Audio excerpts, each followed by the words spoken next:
दरम्यान पहिलीपासून 3 भाषा शिकवाव्यात असं नव्या शैक्षणिक धोरणात कुठेही म्हटलेलं नाही असा दावा राज ठाकरेंनी केला। देवेंद्र फडणवीस यांच्या उत्तरावर प्रतिक्रिया देताना राज ठाकरेंच्या वतीने एक पत्रकच काढण्यात आलंय। पहिलीपासून हिंदी शिकवावी असं राष्ट्रीय शिक्षण धोरणात कुठे म्हटलंय, कृपया सांगावं असा सवाल राज ठाकरेंनी फडणवीसांना केलाय।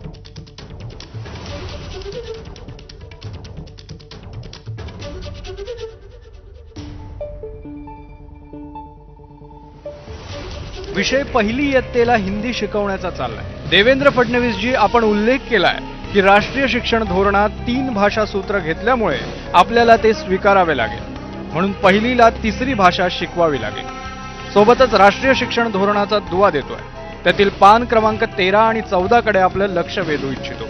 पान क्रमांक 13 मध्ये असं स्पष्ट म्हटलंय की अगदी सुरुवातीला मातृभाषेतून वाचन आणि नंतर लेखन अशी कौशल्य शिकवावी आणि इयत्ता तिसरी नंतर दुसरी भाषा शिकवावी। पान 14 मध्ये असंही म्हटलंय की 3 भाषा सूत्र हे लवचिक आहे आणि कुठल्याही राज्यावर कुठलीही भाषा लादली जाणार नाही। पहिलीपासून हिंदी शिकवावी असं राष्ट्रीय शिक्षण धोरणात कुठे म्हटलंय, आपण कृपया सांगावं।